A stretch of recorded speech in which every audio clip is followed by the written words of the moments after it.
2-0 score. I just think a lot of people would have expected Kolento to be the one up 2-0. Yeah, okay. That's true. I mean, a lot of people consider, and rightly so, consider Kolento to be, one of the top players in the world, and he definitely is. But Ek0p's been pretty fortunate in some of his draws and has played extremely well. So, any one of these 12 guys can beat any one of the others, I think, on any given day. So Yeah, that's true. Okay, it looks like Kolento actually keeps the Loot Hoarder in the Power of the Wild. He doesn't get a Innervate there. Yeah, no Innervate, but also no turn 4 play for Ek0p either. So Yeah, so it looks like it's gonna be an interesting player. does he coin out the Loot Hoarder? I'm sure he's thinking, oh, he's going to coin out a 3-2. Okay. I like this play a little bit better. It plays around Mortal Coil if Ek0p has it. It's kind of annoying to deal with just a turn 2, 3-2 for handlock. And, I mean, it's going to get in at least 3, probably 6, maybe 9 damage if Ek0p doesn't just Soulfire it immediately. Yeah, okay, so definitely strong play there. Yeah, I mean, normally you want to try to save those Power of the Wilds for Violet Teacher combinations, but getting out of 3-2 and putting some pressure on the board is a little bit more important. All right, so we see Ek0p with he did just draw his Mountain Giant. That's gonna definitely help things out. But it looks like Kolento's got 2 pair here with 2 Azure Drakes and 2 Keeper of the Groves. Keeper of the Groves is gonna be great against Twilights. I mean, he was able to drop a couple minions on turns 1 and 2, but he doesn't really have anything to follow it up with on 3. And his turn 4 play of Keeper of the Grove is actually kind of something you want to save for silencing off taunts. Okay, so he ends up getting an Argent Squire. He got an Argent Squire there, yeah, so he can. That was a good drop for him. But Ek0p is sitting on a Hellfire, so yeah, Ek0p has 2 board removals. I mean, like I said, remember I said turn 4, playing a Giant on 18 life. Yeah, I was pretty close, pretty close, man. 17. That was gonna be 14. But he does have a Molten. He's got 2 Argus too, so we're likely to see some Taunted Giants here in the near future. Yeah. I mean, now Kolento kind of has to play the game of just how aggro do I be? Yeah. Because those Molten Giants are getting extremely, extremely cheap. Yeah, absolutely. And he's gonna have to kind of play around giving Ek0p basically free Molten Giants. So it looks like he's gonna not push for damage here. Just wants to get units on the board. Pretty smart. Really smart, actually, on his part. Yeah. Again, you don't want to just give your opponent a super discount on Molten Giant, especially on turn 4, or turn 5 here. Yeah, that was actually really smart. Yeah, I mean, he keeps Ek0p off of a cheap Molten Giant Defender of Argus turn, and yeah, Ek0p's kind of in an awkward spot. Like, he could lose to Savage Roar, followed up by like Swipe or something in very short order. Oh, he ends up tapping. Okay, so he's gonna give himself the option of putting down the Mountain Giant here for 3, and we're definitely gonna see him Soulfire that 2-4. I think. Yeah, for sure. So what he loses Savage Roar is too much of a threat. Yeah. Okay, lost one of the taunts. Still has another Argus in his hand, so not the end of the world for him. But Kolento's going to have some problems removing this Giant right now.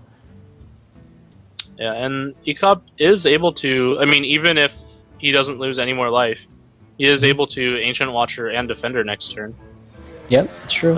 So he's going to go ahead and throw down the Azure Drake, draws the Innervate, which is nice, but he doesn't really have anything to combo it with at this point. Yeah, that Innervate was like 3 turns late. Yeah, he really wanted to draw that on turn 3 so that he could throw down a Drake on 3 and get a ton of pressure on the board, but I guess better late than never. Yeah. Okay, so he just, Ek0p draws a Twilight Drake. He might be tempted to play the Twilight Drake here, and does he have enough mana for Twilight Drake? No, he doesn't quite have. He's got 7. Yeah, he doesn't quite have enough mana for Twilight Drake and Argus. So it's probably going to be. It might have been good for Kolento if he ended up going that route, given that he could silence it and at least remove the Azure Drake really, or the Twilight Drake really easily. I think that's Yeah. clearly the best play. Soulfire the Drake, and then smash for 9. It keeps him safe from kind of Savage or shenanigans. Kolento has to have a couple really specific answers. Okay, so Force of Nature is definitely something he's going to need here, but is that going to be enough to... I mean, he might be able to remove one of these guys. Oof. And Kolento has to not only that, but he has to worry about just dying next turn as well.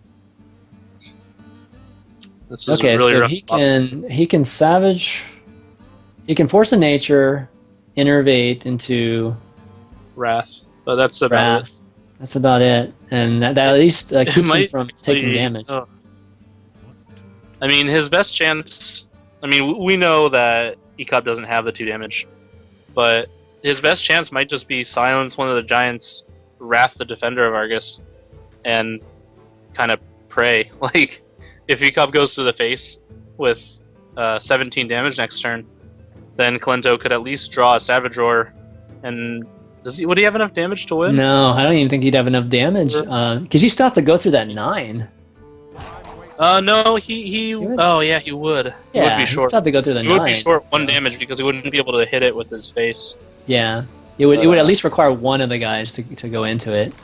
So he's going to go ahead and do that Force of Nature into the Wrath that we were talking about. Yeah, I mean, it's not the best option. It's the only option, though. Gives him at least 1 more turn, pretty much guaranteed.